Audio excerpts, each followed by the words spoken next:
Hi hello എല്ലാ പ്രിയ കൂട്ടുകാർക്കും Bruce Lee P S സിയുടെ പുതിയൊരു വീഡിയോയിലേക്ക് സ്വാഗതം.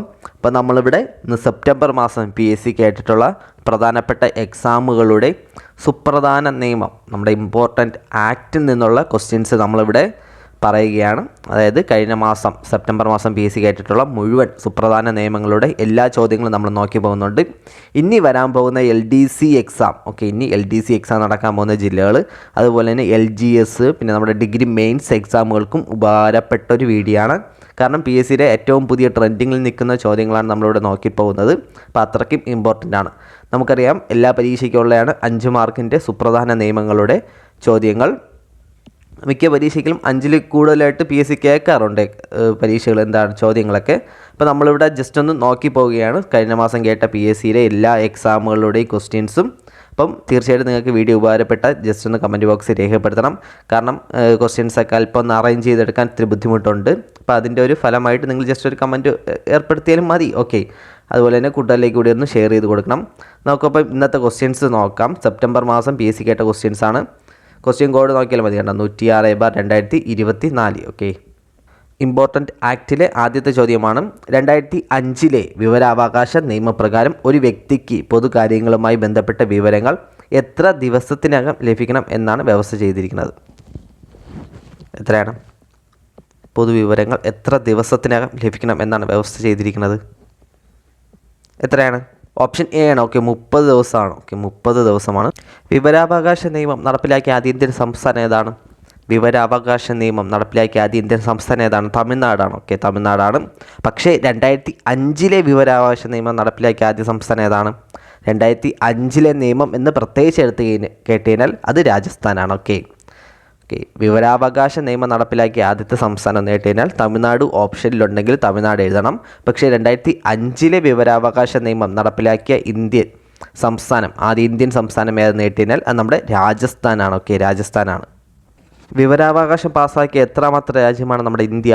വിവരാവകാശ നിയമം പാസ്സാക്കിയ എത്രാമത്തെ രാജ്യമാണ് ഇന്ത്യ? 55ാം രാജ്യമാണ്. 55ാമത്തെ രാജ്യമാണ്. ഫസ്റ്റ് രാജ്യം ഏതാണ് അറിയാം? സ്വീഡനാണ്. ഫസ്റ്റ് രാജ്യം സ്വീഡൻ. ഇന്ത്യ 55ാം രാജ്യമാണ്. 2005 ദേശീയ വിവരാവകാശ നിയമം പാസ്സാക്കുമ്പോഴുള്ള ഇന്ത്യയുടെ പ്രധാനമന്ത്രി ആരായിരുന്നു? ഇന്ത്യയുടെ പ്രധാനമന്ത്രി 2005 കാലഘട്ടത്താരാണ്? നമ്മുടെ മൻമോഹൻ സിംഗ് ആണ്. മൻമോഹൻ സിംഗ് ആയിരുന്നു. വിവരാവകാശ നിയമത്തിലെ 2005 വിവരാവകാശ നിയമത്തിൻ്റെ മുൻഗാമി എന്നറിയപ്പെടുന്ന നിയമം ഏതാണ്? 2002 ഫ്രീഡം ഓഫ് ഇൻഫർമേഷൻ ആക്ട് ആണ് കേട്ടോ. അപ്പം 2005 ഇന്ത്യൻ വിവരാവകാശ നിയമത്തിൻ്റെ മുൻഗാമി എന്നറിയപ്പെടുന്നത് 2002 ഫ്രീഡം ഓഫ് ഇൻഫർമേഷൻ ആക്ട് എന്ന നിയമമാണ്. അതുകൊണ്ട് ജസ്റ്റ് ഒന്ന് ഓർക്കുക. അടുത്ത ക്വസ്റ്റ്യൻ നോക്കാം. ഇപ്പോഴത്തെ ഇന്ത്യയുടെ മുഖ്യ വിവരാവകാശ കമ്മീഷണർ ആരാണ്? ഓപ്ഷൻ സി ആണ്. ഹീരലാൽ സമാറിയ. സംസ്ഥാനത്ത് ആരാണ് സംസ്ഥാന വിവരാവകാശ കമ്മീഷണർ ചെയർപേഴ്സൺ? അത് വി ഹരി നായർ ആണ്. വി ഹരി നായർ. കേന്ദ്രത്താണെങ്കിൽ ഹീരലാൽ സമാരിയയും സംസ്ഥാനത്താണെങ്കിൽ വി ഹരി നായറാണ്. വി ഹരി നായറാണ്. അതുപോലെ തന്നെ ദേശീയ മനുഷ്യാവകാശ കമ്മീഷൻ്റെ ചെയർപേഴ്സൺ ആരാണ്? മനുഷ്യാവകാശൻ അരുൺകുമാറൊക്കെ മാറിയിട്ടുണ്ട്. ഇപ്പം വിജയഭാരതി സയാനിയാണ്. ആക്ടിങ് ചെയർപേഴ്സൺ ആണ്. മിക്കവാറും മാറും ഈ അടുത്ത കാലത്തേന്.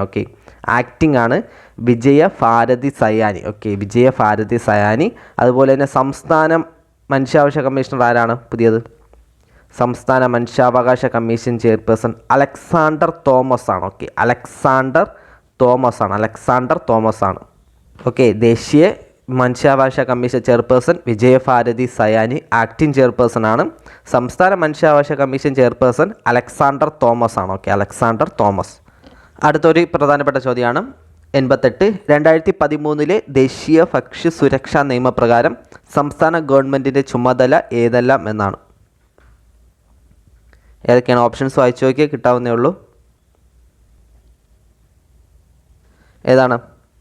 2013 ദേശീയ ഭക്ഷ്യ സുരക്ഷാ നിയമപ്രകാരം നമ്മൾ പഠിക്കണ നിയമം അല്ല, പക്ഷേ ഇതിൻ്റെ ചോയ്സ് വായിച്ചാൽ കിട്ടാവുന്ന ചോദ്യമാണ് ഉള്ളത്. ഏതാണ്? ഓപ്ഷൻ ബി ആണ്. ഓപ്ഷൻ ബി ആണ്. എയും ബിയും ആണ്. സുതാര്യവും ഉത്തരവാദിത്വപൂർണ്ണവുമായ ഭക്ഷ്യധാന്യ വിതരണം ഉറപ്പുവരുത്തുക. അതുപോലെ തന്നെ പൊതുവിതരണ സംവിധാനത്തിലൂടെ നമ്മുടെ റേഷൻ കട, മാവേലി സ്റ്റോർ അതൊക്കെ ഉണ്ടല്ലോ. പൊതുവിതരണ സംവിധാനത്തിലൂടെ ഭക്ഷ്യധാന്യങ്ങളുടെ കൃത്യമായ വിതരണം ഉറപ്പ് വരുത്തുക. അപ്പോൾ എയും ബിയുമാണ്. ഉപഭോക്തൃ സംരക്ഷണം ഉറപ്പുവരുത്തുക എന്താണ് നമ്മുടെ കൺസ്യൂമർ ലോ ഉണ്ടല്ലോ, അപ്പോൾ അത് ഇതിൻ്റെ കൂടെ പറഞ്ഞതല്ല, അതാണ് ക്യാൻസലാക്കിയത്. ഓപ്ഷൻ എ ആണ്, ഓപ്ഷൻ ബി ആണ്. ഓക്കെ, എയും ബിയുമാണ് കറക്റ്റായിട്ടുള്ളത്. ഇനി നമ്മുടെ 89ാമത്തെ ചോദ്യം PSC ക്യാൻസലാക്കിയ ചോദ്യമാണ്. അതേപോലെ 90ാമത്തെ ചോദ്യം PSC ക്യാൻസലാക്കിയാണ്. 91 PSC ക്യാൻസലാക്കിയാണ്. 91 നമ്മളെ സബ്ജക്റ്റിൽ പറഞ്ഞതല്ല. അടുത്ത ചോദ്യമാണ്, നീതി ആയോഗിൻ്റെ ഇപ്പോഴത്തെ അധ്യക്ഷൻ ആരാണ്? സുമൻ ബെറിയാണ്. ഓക്കെ, സുമൻ ബെറിയാണ്. ഓപ്ഷൻ സി ആണ്. 97 വിദ്യാഭ്യാസത്തിനുള്ള അവകാശം ഏത് ഭരണഘടനാ ഭേദഗതി പ്രകാരമാണ് മൗലികാവകാശത്തിൽ ഉൾപ്പെടുത്തിയത്? ജസ്റ്റ് ഒന്ന് നോക്കി വയ്ക്കുക ക്വസ്റ്റ്യൻ, അതൊന്ന് ആഡ് ചെയ്തതാണ്. ഏതാണ് വിദ്യാഭ്യാസത്തിൻ്റെ അവകാശം?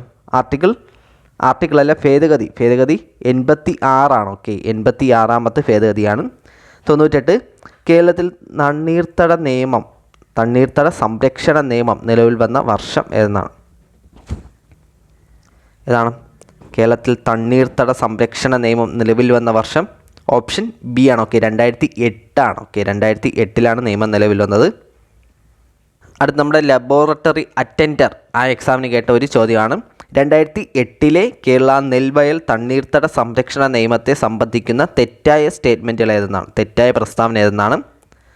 4 സ്റ്റേറ്റ്മെൻറ്റുകളുണ്ട്. 4 ജസ്റ്റ് ഒന്ന് വായിച്ച് നോക്കുക. ഓക്കെ, ഒരു 10 സെക്കൻഡ് സമയം തരാം, ജസ്റ്റ് ഒന്ന് വായിച്ച് നോക്കുക. എന്നിട്ട് തെറ്റായ സ്റ്റേറ്റ്മെൻറ്റ് തിരഞ്ഞെടുക്കുക. ഏതാണ്? ഇത് അല്പം കൺഫ്യൂഷൻ ആകുന്ന ചോദ്യമാണെങ്കിലും നമ്മുടെ എലിമിനേഷൻ ടെക്നിക്ക് ഉപയോഗിച്ച് ഉത്തരം എഴുതാവുന്നേ ഉള്ളൂ. കാരണം ഫസ്റ്റ് സ്റ്റേറ്റ്മെൻറ്റ് വായിക്കുമ്പോൾ തന്നെ ഉത്തരം കിട്ടും. ഏതാണ്? നെൽവയൽ എന്നത് ചിറകളും ചാലുകളും കുളങ്ങളും കൈത്തോടുകളും ഉൾപ്പെടുന്നതാണ്. ഓക്കെ, നെൽവയൽ തണ്ണീർത്തട സംരക്ഷണമാണ്. അപ്പം ഇതെല്ലാം ഉൾപ്പെടുന്നതാണ് എന്ത്? തണ്ണീർത്തടം, നെൽവയൽ എന്നതിലൊക്കെ കയറി വരുന്നത്. അപ്പോൾ ആ ഒരു സ്റ്റേറ്റ്മെൻറ്റ് നമുക്ക് കറക്റ്റെന്ന് കിട്ടിക്കഴിഞ്ഞാൽ കിട്ടാവുന്ന ഉത്തരവേ ഉള്ളൂ. കാരണം തെറ്റായ സ്റ്റേറ്റ്മെൻറ്റ് കണ്ടെത്താനാണ്. അപ്പോൾ ഒന്നാമത്തെ സ്റ്റേറ്റ്മെൻറ്റ് ശരിയെന്ന് നമുക്ക് മനസ്സിലാക്കി കഴിഞ്ഞാൽ ഓപ്ഷൻ ഡിയും ഓപ്ഷൻ ബിയും ഓപ്ഷൻ സിയും നമുക്ക് ക്യാൻസലാക്കും. അപ്പോൾ ഓപ്ഷൻ എയിലോട്ട് വരും. ഓക്കെ, ഓപ്ഷൻ എയിലോട്ട് വരും. ഇനി രണ്ടാമത്തെ സ്റ്റേറ്റ്മെൻറ്റാണ് ജില്ലാതല അധികൃത സമിതി രൂപീകരിക്കുന്നത് ജില്ലാ കളക്ടറാണ്. ഓക്കെ, ജില്ലാ കളക്ടറാണ് രൂപീകരിക്കുന്നത്. അടുത്തുള്ള സ്റ്റേറ്റ്മെൻറ്റാണ് പ്രാദേശിക നിരീക്ഷണ സമിതിയുടെ കാലാവധി രൂപീകരണ തീയതി മുതൽ 5 വർഷമെന്നാണ് ഇവിടെ കൊടുത്തിരിക്കുന്നത്. രൂപീകരണ തീയതി മുതൽ 3 വർഷമാണ്. ഓക്കെ, രൂപീകരണ തീയതി മുതൽ 3 വർഷമാണ് കാലാവധി. അതേപോലെ പ്രാദേശിക നിരീക്ഷണ സമിതി ഇവിടെ ചെയർമാൻ എന്ന് പറയുന്നത് ആരായിരിക്കും? നമ്മുടെ പഞ്ചായത്ത് പ്രസിഡൻറ്റോ അല്ലെങ്കിൽ നമ്മുടെ കോർപ്പറേഷൻ ആണെങ്കിൽ അവിടുത്തെ മേയറോ ആയിരിക്കും. ഓക്കെ, പ്രാദേശിക നിരീക്ഷണ സമിതിയുടെ കാലാവധി 5 വർഷം. അവിടുത്തെ ചെയർമാൻ ആരായിരിക്കും? പഞ്ചായത്ത് പ്രസിഡൻറ്റോ അല്ലെങ്കിൽ കോർപ്പറേഷൻ മേയറോ ആയിരിക്കും. ഇനി പ്രാദേശിക നിരീക്ഷണ സമിതിയിലെ കൺവീനർ ആരെന്ന് കേട്ടുകഴിഞ്ഞാൽ കൃഷി ഓഫീസറാണ്. ഓക്കെ, കൃഷി ഓഫീസറാണ് കൺവീനർ. അപ്പോൾ ചെയർമാൻ പഞ്ചായത്ത് പ്രസിഡൻറ്റോ കോർപ്പറേഷൻ ആണെങ്കിൽ മേയറോ ആയിരിക്കും. കൺവീനർ കൃഷി ഓഫീസറായിരിക്കും. ഇതിൻ്റെ കാലാവധി എന്ന് പറയുന്നത് 3 വർഷമാണ്. ഓക്കെ, 3 വർഷവും. ഇനി കോറം. ഓക്കെ, കോറം ഒരു മീറ്റിംഗ് കൂടാൻ വേണ്ടി വന്ന മിനിമം അംഗസംഖ്യയും 3 ഓക്കെ, മിനിമം അംഗസംഖ്യയും 3. ഇതിൽ അംഗങ്ങളായിട്ട് പറഞ്ഞത് വില്ലേജ് ഓഫീസർ, പിന്നെ കളക്ടർ നാമനിർദ്ദേശം ചെയ്യപ്പെടുന്ന 3 പ്രതിനിധികൾ, അങ്ങനെയൊക്കെയാണ്. ഇതിൻ്റെ കോറം 3, കാലാവധി 3. ഇനി അടുത്തുള്ളതാണ് ഏതാണ്? ഇവിടെ അടുത്ത പ്രാദേശിക നിരീക്ഷണ സമിതിയുടെ കൺവീനർ ആരെന്നാണ് പറഞ്ഞത് നമ്മൾ? വില്ലേജ് ഓഫീസർ അല്ല, കൃഷി ഓഫീസറാണ്. ഓക്കെ, കൃഷി ഓഫീസറാണ് പറഞ്ഞതാണ് ഇവിടെ.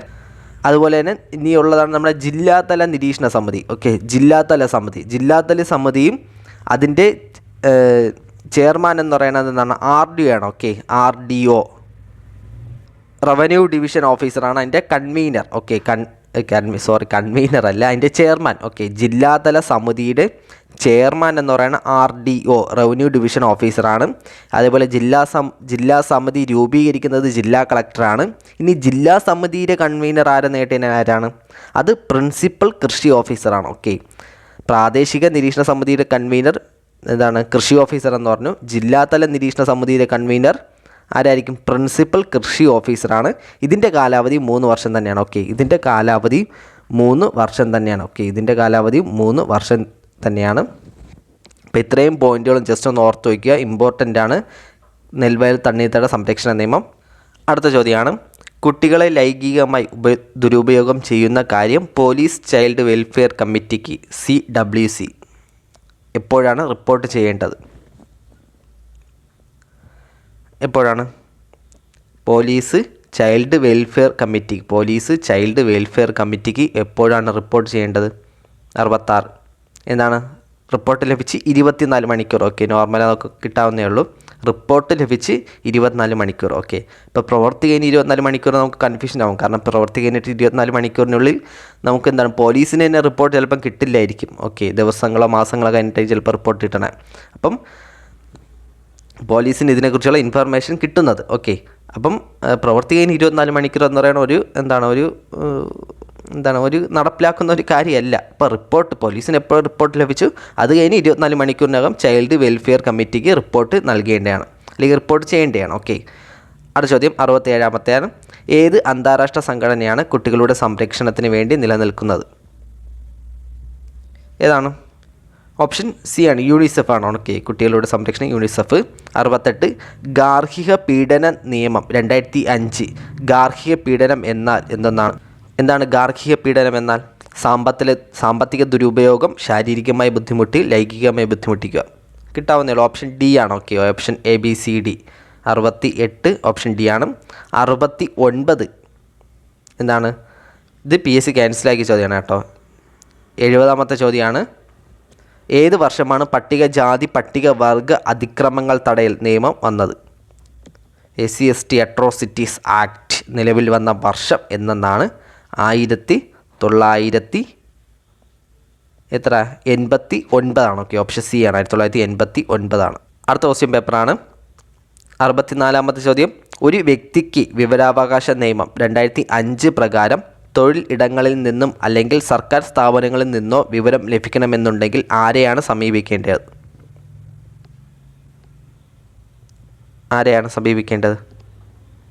ക്വസ്റ്റ്യനിൽ തന്നെ ഉത്തരവുണ്ട്. എവിടെയാണ്? ഓപ്ഷൻ ബി ആണ്. Okay, public information officer. Okay, 64 option B ആണ്. 65 2012 പോക്സോ നിയമം ബാധകമാകുന്നത് ഇന്ത്യ മുഴുവൻ, ജമ്മു കാശ്മീർ ഒഴികെ ഇന്ത്യയിൽ എല്ലായിടത്തും, ഇന്ത്യയിലെ സംസ്ഥാനങ്ങളിൽ മാത്രം, ഇവരിൽ ആരുമല്ല. ഏതാണ്? 2012 പോക്സോ നിയമം ബാധകമാകുന്നത് 65 ഓപ്ഷൻ എ. ഓക്കെ, ഇന്ത്യ മുഴുവൻ. ഓക്കെ, ഇത് ഓപ്ഷൻ എയിൽ തന്നുകൊണ്ട് നമുക്ക് കൺഫ്യൂഷൻ ഇല്ലാതെ ആദ്യമേ അടിക്കാൻ പറ്റും. പക്ഷേ ഈ ഓപ്ഷൻ സി ആണ് എടുത്ത് എയിൽ തന്നിട്ട് ഈ ഓപ്ഷൻ എ എടുത്ത് സിയിൽ തന്നിട്ട് നമ്മൾ ജസ്റ്റ് ഒന്ന് കൺഫ്യൂഷൻ അടിക്കും. കാരണം ഇന്ത്യയിലെ സംസ്ഥാനങ്ങളിൽ മാത്രം, പുറത്തുള്ള സംസ്ഥാനങ്ങളിൽ വരുമോ ഇല്ലോ നമ്മളെന്ന് ചിന്തിക്കും ഇല്ലേ? അപ്പം അവിടെ ചിന്തിക്കേണ്ട കാര്യമില്ല. ഇന്ത്യയിൽ സംസ്ഥാനങ്ങൾ മാത്രമല്ല ഉള്ളത്, ഇന്ത്യയിൽ യൂണിയൻ ടെറിട്ടറീസും ഉണ്ട്. ഓക്കെ, കേന്ദ്രഭരണ പ്രദേശങ്ങളുണ്ട്. അതൊന്ന് മനസ്സിലുണ്ടെങ്കിൽ നമുക്കതിന് ഉത്തരം എഴുതാം. ക്വസ്റ്റ്യൻ സിമ്പിളാണ്. പക്ഷേ അവർ ഓപ്ഷൻ ഒന്ന് ജസ്റ്റ് അങ്ങോട്ടും ഇങ്ങോട്ടും മിങ്കിൾ ചെയ്തിരുന്നെങ്കിൽ നമ്മൾ ആ എക്സാമിൻ്റെ പ്രഷറിലിരുന്ന് ജസ്റ്റ് ഒന്ന് തിങ്ക് ചെയ്യേണ്ട ആവശ്യം വരുമായിരുന്നു. അപ്പോൾ അത് വേണ്ടി വന്നില്ല. ഓപ്ഷൻ എയിലായതുകൊണ്ട് നമ്മൾ കറക്കി വെച്ചിട്ട് വന്ന് ഇന്ത്യ മുഴുവൻ എന്ന് നമുക്ക് അടിക്കാൻ പറ്റും. അപ്പോൾ 2012 പോക്സോ നിയമപ്രകാരം ഇന്ത്യ മുഴുവൻ. കണ്ടോ, ജമ്മു കാശ്മീരിന് ഒരു എക്സെപ്ഷനും ഇല്ല കേട്ടോ. അതൊക്കെ ഒന്ന് ജസ്റ്റ് ഒന്ന് നോക്കി വയ്ക്കണം. അടുത്ത ക്വസ്റ്റ്യനാണ്. കേരള സംസ്ഥാന ദുരന്ത നിവാരണ അതോറിറ്റിയുടെ ഘടനയെ സംബന്ധിക്കുന്ന ശരിയായ പ്രസ്താവന കണ്ടെത്താനാണ്. അധ്യക്ഷൻ മുഖ്യമന്ത്രിയാണ്. നിലവിലെ അംഗസംഖ്യ 9 ആണ്. ഉപാധ്യക്ഷൻ റവന്യൂ ഡിപ്പാർട്ട്മെൻറ്റിൽ അഡീഷണൽ ചീഫ് സെക്രട്ടറിയാണ്. ശരിയായ പ്രസ്താവന ഏതൊക്കെയാണ്?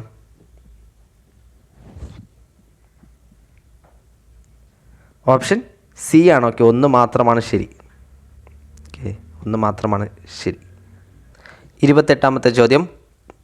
ഇത് കാലഗണ ക്രമത്തിൽ ഒന്ന് എഴുതാനാണ്, ജസ്റ്റ് നമ്മളെ ബാധിക്കണമല്ല. എന്നാലും ഉത്തരം നോക്കിയിട്ട് പോവാം. ഏതാണ്? 28 ഓപ്ഷൻ എ ആണ് ഉത്തരം. ഓക്കെ, 28 ഓപ്ഷൻ എ ആണ്. 29 2007 മാതാപിതാക്കളുടെയും മുതിർന്ന പൗരന്മാരുടെ സംരക്ഷണവും നിക്ഷേമവും നിയമത്തിലെ വകുപ്പുകളും അനുബന്ധ വ്യവസ്ഥകളും കണ്ടെത്തുക. ഇതൊന്നും ഒരു 99% ആൾക്കാരും സ്കിപ്പ് ചെയ്ത ക്വസ്റ്റ്യൻ ആയിരിക്കും. അപ്പം നമുക്ക് ഇങ്ങനത്തെ കൺഫ്യൂഷനാക്കുന്ന ഒരു സ്കിപ്പിംഗ് വന്നു കഴിഞ്ഞാൽ നമ്മൾ ജസ്റ്റ് ഒന്ന് സ്കിപ്പാക്കേണ്ട ബാധ്യതയേ ഉള്ളൂ കേട്ടോ. ഇതൊക്കെ ചുമ്മാ അടിച്ച് നമുക്ക് നെഗറ്റീവ് എടുത്തേണ്ട. കാരണം നമ്മുടെ വിവരാവകാശ നിയമമോ പോക്സോ നിയമമോ അങ്ങനെ വല്ലതാണെങ്കിൽ നമ്മൾ സെക്ഷൻസൊക്കെ പഠിച്ചിട്ട് പോകണതാണ്. ഇത് 2007 മാതാപിതാക്കളുടെ ക്ഷേമവും മുതിർന്ന പൗരന്മാരുടെ സംരക്ഷണ നിയമത്തിൻ്റെ സെക്ഷനൊക്കെ പഠിച്ചിട്ട് പോകുന്നത് അപൂർവം പേരായിരിക്കും. അപ്പം അത്രയ്ക്ക് ലെജൻസുകളെ പഠിച്ചിട്ട് പോകാറുള്ളൂ ഇതൊക്കെ. അപ്പം ജസ്റ്റ് അറിഞ്ഞൂടെങ്കിൽ ജസ്റ്റ് ഒന്ന് സ്കിപ്പ് ചെയ്തിട്ട് വന്നാൽ മതി. നമുക്കിതിൻ്റെ ഉത്തരം ഇനി നോക്കണം. ഇനി ഏതെങ്കിലും എക്സാമിന് ആയിട്ട് കഴിഞ്ഞാൽ ഇതിൻ്റെ ഉത്തരം നമ്മൾ എഴുതേണ്ടി വരും. അപ്പോൾ ഇതെങ്ങനെയാണ് കറക്റ്റ്? എങ്ങനെയാണ്? ഓപ്ഷൻ സി ആണ്. ഓക്കെ, ഓപ്ഷൻ സി ആണ്. അതായത് വകുപ്പ് 2Jയോ ജിയോ എന്താണ് ഇതാണ്. അതായത് മുതിർന്ന പൗരൻ എന്നാൽ 60 വയസ്സ് തികഞ്ഞതോ അതിന് മുകളിൽ പ്രായമുള്ളതോ ആയ ഇന്ത്യൻ പൗരനാണ്. അപ്പോൾ ഇത് വലിയ തന്നെ വേറൊരു ക്വസ്റ്റ്യൻ ഉണ്ട്. എന്താണ് PSC കേട്ടിട്ടുണ്ട്. എന്താണ് 2007 നിയമം അനുസരിച്ച് മുതിർന്ന പൗരൻ എന്ന് പറഞ്ഞാൽ എത്ര വയസ്സിന് മുകളിലുള്ളവരെന്ന് PSC കേട്ടിട്ടുണ്ട്. 60 വയസ്സാണ് കേട്ടോ. 60, 65, 70, 75 ഓപ്ഷനിൽ കാണും. അപ്പോൾ 60 വയസ്സിൽ നമ്മൾ ഉറപ്പിക്കണം. ഓക്കെ, മുതിർന്ന പൗരൻ എന്നാൽ 60 വയസ്സ് തികഞ്ഞതോ അതിന് മുകളിൽ പ്രായമുള്ളവയായ ഇന്ത്യൻ പൗരനാണ്. ഇത് പറയുന്ന വകുപ്പാണ് വകുപ്പ് 2G. ഓക്കെ, 2Gയോ Jയോ ഏതെങ്കിലും ആയിരിക്കും. ഓക്കെ, വകുപ്പ് 2. അതേപോലെ വകുപ്പ് 19 എന്താണ് പറയണത്? വകുപ്പ് 19 എന്താണ്? വാർദ്ധക്യകാല ഗൃഹങ്ങൾ സ്ഥാപിക്കൽ. ഓക്കെ, നമ്മൾ വൃദ്ധസദനങ്ങൾ പോലെയുള്ളതായിരിക്കും വകുപ്പ് 19 പറയണം. വകുപ്പ് 15 എന്തിലാണ് പറയണത്? എന്താണ്? അപ്പലേറ്റ് ട്രൈബ്യൂണലിനെ പറ്റി പറയണത് വകുപ്പ് 15. ഓക്കെ, അപ്പോൾ വകുപ്പ് 21 എന്തെന്നായിരിക്കും?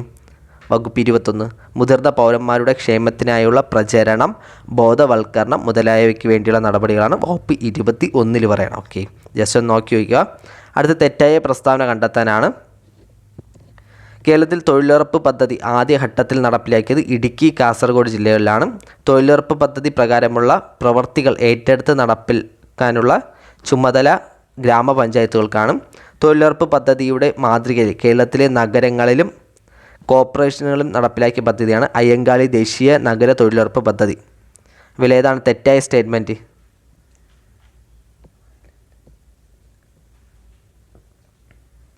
ഏതാണ്? ഓപ്ഷൻ എ ആണ്. ഓക്കെ, PSCയുടെ ഫൈനൽക്ക് പ്രകാരമുള്ളത് ഓപ്ഷൻ എ ആണ്. ഓക്കെ, കേരളത്തിൽ ആദ്യഘട്ടത്തിൽ നടപ്പിലാക്കിയത് എവിടെയാണ്? പാലക്കാടും വയനാടുമാണ്. ഓക്കെ, പാലക്കാടും വയനാടാണ് തൊഴിലുറപ്പ് പദ്ധതി നടപ്പിലാക്കിയത്. അടുത്ത ചോദ്യമാണ് 31ാമത്തെയാണ്. കേരള സംസ്ഥാന സിവിൽ സർവീസിലെ ഉദ്യോഗസ്ഥർക്കെതിരെയുള്ള ശിക്ഷാ നടപടികളെക്കുറിച്ച് പ്രതിപാദിക്കുന്ന റൂൾ ഏതെന്നാണ്?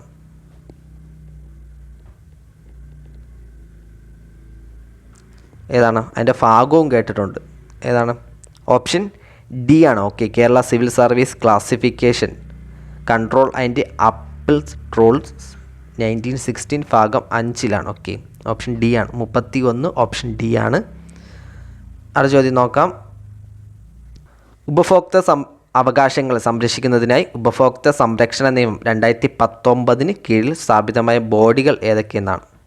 ഏതാണ്? ഉപഭോക്തൃ സംരക്ഷണ ഏജൻസി, ഉപഭോക്തൃ തർക്ക പരിഹാര കമ്മീഷൻ, ഉപഭോക്തൃ സുരക്ഷാ ബോർഡ്, ഉപഭോക്തൃ അഭിഭാഷക കൗൺസിൽ.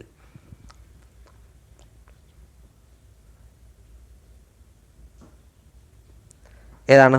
ഓപ്ഷൻ ബി ആണ്. ഓക്കെ, ഉപഭോക്തൃ തർക്ക പരിഹാര കമ്മീഷൻ ഓപ്ഷൻ ബി ആണ്.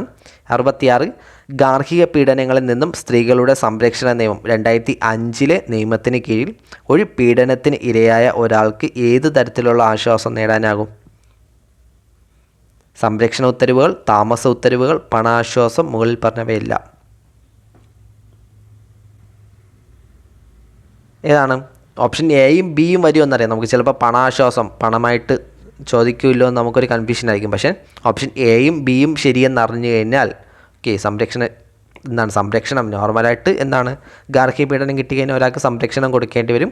അതുപോലെ തന്നെ അയാൾക്ക് താമസിക്കാനും എന്താണ് ഈ ഉത്തരവുകൾ സ്വന്തം ഭർത്താവിൻ്റെ വീട്ടിലോ അല്ലെങ്കിൽ കൂടെ താമസിക്കുന്ന ആളെ അതേ വീട്ടിൽ തന്നെ താമസിക്കാനുള്ള ഉത്തരവുകളും കോടതിക്ക് പുറപ്പെടുവിക്കാൻ പറ്റും. അപ്പോൾ അത് ഏതാണ്? ഓപ്ഷൻ ഡി ആണ്. മുകളിൽ പറഞ്ഞവ എല്ലാമാണ്. ഓക്കെ, 67 ഗാർഹിക പീഡനം. നിങ്ങൾ ശ്രദ്ധിക്കണം, നമ്മുടെ LDC എക്സാമിന് എല്ലാ പരീക്ഷയ്ക്കുള്ള ഒരു ക്വസ്റ്റ്യനാണ് നമ്മുടെ ഗാർഹിക പീഡന നിയമം. ഓക്കെ, അത് ജസ്റ്റ് ഒന്ന് പഠിച്ചിട്ട് വേണം കേട്ടോ. ഗാർഹിക പീഡന നിയമം. ഗാർഹിക പീഡനത്തിൽ നിന്നുള്ള സ്ത്രീകളുടെ സംരക്ഷണം 2005 നിയമപ്രകാരം സംരക്ഷണ ഉത്തരവ് ലംഘിക്കുന്നതിനുള്ള പരമാവധി ശിക്ഷ എന്തെന്നാണ്? ഏതാണ്? 1 വർഷം വരെ തടവോ 20,000 രൂപ വരെ പിഴയോ അല്ലെങ്കിൽ രണ്ടും കൂടി. ഓക്കെ, ഗാർഹിക പീഡനത്തിൻ്റെ രണ്ട് ചോദ്യങ്ങളാണ് ഒരു ക്വസ്റ്റ്യൻ പേപ്പറിൽ വന്നിരിക്കുന്നത്. ശ്രദ്ധിക്കണം. അടുത്തത് NHRC. എന്താണ് NHRC? NHRC എന്ന് കേൾക്കുമ്പോൾ തന്നെ ചിലവരെ കിളിപ്പോവും. National human right commission. NHRC മനുഷ്യാവകാശ സംഘടന. ഓക്കെ, ചെയർപേഴ്സൺ ഉൾപ്പെടെ എത്ര അംഗങ്ങൾ ഉൾക്കൊള്ളുന്നു? ചെയർപേഴ്സൺ ഉൾപ്പെടെ എത്ര അംഗങ്ങൾ ഉൾക്കൊള്ളുന്നു എന്നാണ്?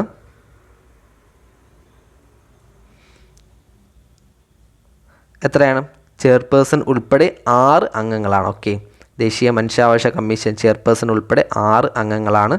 ഇവരുടെ കാലാവധി എത്രയാണ്? ഓക്കെ, 6 ചെയർപേഴ്സൺ ഉൾപ്പെടെ 6 അംഗങ്ങൾ, അതായത് ഒരു ചെയർപേഴ്സണും 5 മെമ്പേഴ്സും ഉണ്ട്. ഇവരുടെ കാലാവധി എത്രയാണ്? കാലാവധി 3 വർഷമോ 70 വയസ്സോ ആണ്. ഓക്കെ, 370 ആണ്. 3 വർഷം അല്ലെങ്കിൽ 70 വയസ്സ്, ഏതാണ് ആദ്യം അതുവരെ. ഓക്കെ, 3 വർഷമോ 70 വയസ്സാണ്. ഇവരെ അപ്പോയിൻറ്റ് ചെയ്യാൻ പറ്റുമോ? അതായത് പുനർനിയമിക്കാൻ പറ്റുമോ? ദേശീയ മനുഷ്യാവകാശ കമ്മീഷൻ്റെ ചെയർമാൻ 3 വർഷ കാലാവധിക്ക് ശേഷം വീണ്ടും ചെയർമാനായിട്ട് നിയമിക്കാൻ പറ്റുമോ? പറ്റും കേട്ടോ, അതുകൂടി ശ്രദ്ധിക്കണം. ഓക്കെ, വീണ്ടും നിയമിക്കാൻ പറ്റും. അതുപോലെ അംഗങ്ങളെയും ഒന്നുകൂടി നിയമിക്കാം. ഓക്കെ, വീണ്ടും അംഗങ്ങൾ 3 വർഷത്തിൻ്റെ കാലാവധി തീർന്നതിന് ശേഷം വീണ്ടും അംഗമാകാൻ യോഗ്യരാണ്. അതുപോലെ തന്നെ ചെയർമാനും വീണ്ടും അംഗമാകാൻ യോഗ്യനാണ്. ഇവിടെ ശ്രദ്ധിക്കണം, 70 വയസ്സെന്ന് പറയുന്ന ഒരു ലിമിറ്റുണ്ട്. അത് കഴിഞ്ഞാൽ പക്ഷേ പറ്റൂല കേട്ടോ. ഓക്കെ, 3 വർഷം ചിലപ്പം ഒരു 63-ാം വയസ്സിൽ മനുഷ്യാവകാശ കമ്മീഷൻ്റെ അംഗമാകുന്ന ഒരു വ്യക്തിക്ക് 3 വർഷം കഴിഞ്ഞ് 66-ന് അങ്ങേര് റിട്ടയർ ആകും. വീണ്ടും 70 വയസ്സായില്ലല്ലോ, അപ്പം വീണ്ടും അങ്ങേർക്ക് ഒരു 3 വർഷം കൂടി വേണമെങ്കിൽ പുനർനിയമനം നടത്താം. ഓക്കെ, അതാണ് ഉദ്ദേശിക്കുന്നത്. ഓക്കെ, പുനർനിയമ യോഗ്യനാണ് 3 വർഷം കഴിയുമ്പോൾ. പക്ഷേ 70 വയസ്സെന്നൊരു ടൈം ലിമിറ്റുണ്ട്. അയാൾക്ക് 70 വയസ്സ് കഴിഞ്ഞിട്ടുണ്ടെങ്കിൽ അത് പറ്റൂല. ഓക്കെ, അടുത്ത ചോദ്യം, വിവരാവകാശ നിയമപ്രകാരം വിവരങ്ങൾ വെളിപ്പെടുത്തിയാൽ അത് നിഷേധിക്കാവുന്നതാണ്. ഏതൊക്കെയാണ്? ഏതാണ്? സിമ്പിൾ ചോദ്യമാണ്. ഏതാണ്? മുകളിൽ പറഞ്ഞവ എല്ലാം വരാണ് ഉത്തരം വരേണ്ടത്. പക്ഷേ ഇത് PSC ക്യാൻസലാക്കിയ ചോദ്യമാണ് കേട്ടോ. ഇത് PSC ക്യാൻസലാക്കിയ ചോദ്യമാണ്. 70 ദേശീയ വനിതാ കമ്മീഷൻ്റെ വാർഷിക റിപ്പോർട്ട് ഏത് ബോഡിക്കാണ് സമർപ്പിക്കേണ്ടത്? ആർക്ക്? ദേശീയ വനിതാ കമ്മീഷൻ്റെ റിപ്പോർട്ട് കേന്ദ്ര സർക്കാരിന്. ഓക്കെ, ഓപ്ഷൻ സി ആണ്. അടുത്ത ക്വസ്റ്റ്യൻ പേപ്പർ നോക്കാം. പോക്സോ നിയമത്തിലെ ഏത് വകുപ്പാണ് കുട്ടിയെ അശ്ലീല ആവശ്യങ്ങൾക്ക് ഉപയോഗിക്കുന്നതിനുള്ള ശിക്ഷയെക്കുറിച്ച് പ്രതിപാദിക്കുന്നത്? പോക്സോ നിയമത്തിലെ ഏത് വകുപ്പാണ് കുട്ടിയെ അശ്ലീല ആവശ്യങ്ങൾക്ക് ഉപയോഗിക്കുന്നത് ശിക്ഷയെക്കുറിച്ച് പ്രതിപാദിക്കുന്നത്? ഏതാണ്? ഭാഗം 14 ഓക്കെ, ഭാഗം 14. ഓക്കെ, 65 ഉപഭോക്തൃ സംരക്ഷണ നിയമം 2019 പ്രകാരം സ്ഥാപിതമായ സെൻട്രൽ കൺസ്യൂമർ പ്രൊട്ടക്ഷൻ അതോറിറ്റി പ്രാഥമിക പ്രവർത്തനം എന്താണ് അവരുടെ പ്രാഥമിക പ്രവർത്തനം? ഇതിലെല്ലാം കോമൺ ആയിട്ട് പറഞ്ഞ ഒരു ഓപ്ഷൻ ഏതാണ്? ഉപഭോക്താക്കളുടെ അവകാശങ്ങൾ സംരക്ഷിക്കുന്നതിനും നടപ്പിലാക്കുന്നതിനുമാണ്. Okay, 2019 CCPA central consumer protection അതോറിറ്റിയുടെ ചുമതലയാണ് ഉപഭോക്താക്കളുടെ അവകാശങ്ങൾ സംരക്ഷിക്കുന്നതും നടപ്പിലാക്കുന്നതും. DV നിയമത്തിലെ ഏത് വകുപ്പാണ് ഗാർഹിക പീഡനത്തെ നിർവചിക്കുന്നത്? DV എന്ന് വെച്ചാൽ എന്താണ്? Domestic violence. ഓക്കെ, ഗാർഹിക പീഡനത്തിൻ്റെ ഇംഗ്ലീഷിൻ്റെ ഷോർട്ട് ഫോമാണ് DV. ഓക്കെ, DV നിയമത്തിലെ ഏത് വകുപ്പാണ് ഗാർഹിക പീഡനത്തെ നിർവചിക്കുന്നത്? ഏത് വകുപ്പാണ്? ഞാൻ നേരത്തെ പറഞ്ഞതാണ് ഗാർഹിക പീഡനം എന്തുമാത്രം റിപ്പീറ്റ് ചെയ്ത് കേൾക്കണേ നോക്കണം. ഏതാണ്? ഭാഗം 3. ഓക്കെ, മൂന്നാമത്തെ ഭാഗമാണ്. ഏത് നിയമപ്രകാരമാണ് NHRC national human right commission സ്ഥാപിതമായത്?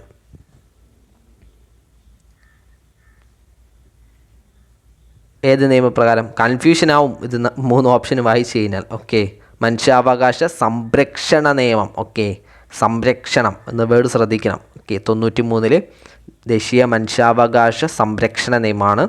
68 നിർദ്ദിഷ്ട സമയപരിധിക്കുള്ളിൽ ഒരു അപേക്ഷ സ്വീകരിക്കാൻ വിസമ്മതിച്ചതിന് അല്ലെങ്കിൽ വിവരങ്ങൾ നൽകാത്തതിന് ഒരു പബ്ലിക് ഇൻഫർമേഷൻ ഓഫീസർക്ക് PIO public information officer information കമ്മീഷന് ചുമത്താവുന്ന പരമാവധി ശിക്ഷ എന്തെന്നാണ്? ഏതാണ്? 25,000. അറിയാവുന്ന ക്വസ്റ്റ്യൻ ആയിരിക്കും എല്ലാവർക്കും. അടുത്ത ക്വസ്റ്റ്യൻ ഒന്ന് ശ്രദ്ധിക്കണം. വിവരാവകാശ നിയമപ്രകാരം മുഖ്യ വിവരാവകാശ കമ്മീഷണർ, ഇൻഫർമേഷൻ കമ്മീഷണർമാർ എന്നിവരുടെ പരമാവധി കാലാവധി എത്രയെന്നാണ്? ഇതും PSC ക്യാൻസലാക്കിയ ചോദ്യമാണ്. 70 ഒരു പരാതിയുടെ അന്വേഷണ സമയത്ത് വിവരാവകാശ കമ്മീഷൻ ഏത് അധികാരമാണ് ഉള്ളത്? ഏത്? ഓപ്ഷൻസ് വായിച്ചാൽ കിട്ടാവുന്നേ ഉള്ളൂ. ഏത് അധികാരമാണ് ഉള്ളത്? ഏത്? ഓപ്ഷൻ D ആണ്. ഓക്കെ, മുകളിൽ പറഞ്ഞവയെല്ലാം വ്യക്തികളെ വിളിച്ചു വരുത്തി ഹാജരാകാൻ നിർബന്ധിക്കുകയും സത്യപ്രതിജ്ഞയിൽ വാക്കാലുള്ളത് രേഖാമൂലമോ ആയ തെളിവുകൾ നൽകാൻ അവരെ നിർബന്ധിക്കുകയും ചെയ്യുക. രേഖകളുടെ കണ്ടെത്തലുകളും പരിശോധനയും ആവശ്യമാണ്. ഏതെങ്കിലും കോടതിയിൽ നിന്നോ ഓഫീസിൽ നിന്നോ ഏതെങ്കിലും പൊതുരേഖയോ അതിൻ്റെ പകർപ്പുകളോ ആവശ്യപ്പെടാം. ഓക്കെ, ഓപ്ഷൻ D ആണ്. അപ്പം ഇത്രയുമാണ് നമ്മുടെ സെപ്റ്റംബർ മാസം PSC ഫൈനൽ കീ പുറപ്പെടുവിച്ചുള്ള എക്സാമുകളുടെ സുപ്രധാന നിയമം എന്ന ഭാഗത്തു നിന്നുള്ള ക്വസ്റ്റ്യൻസ്. അപ്പം നിങ്ങൾക്ക്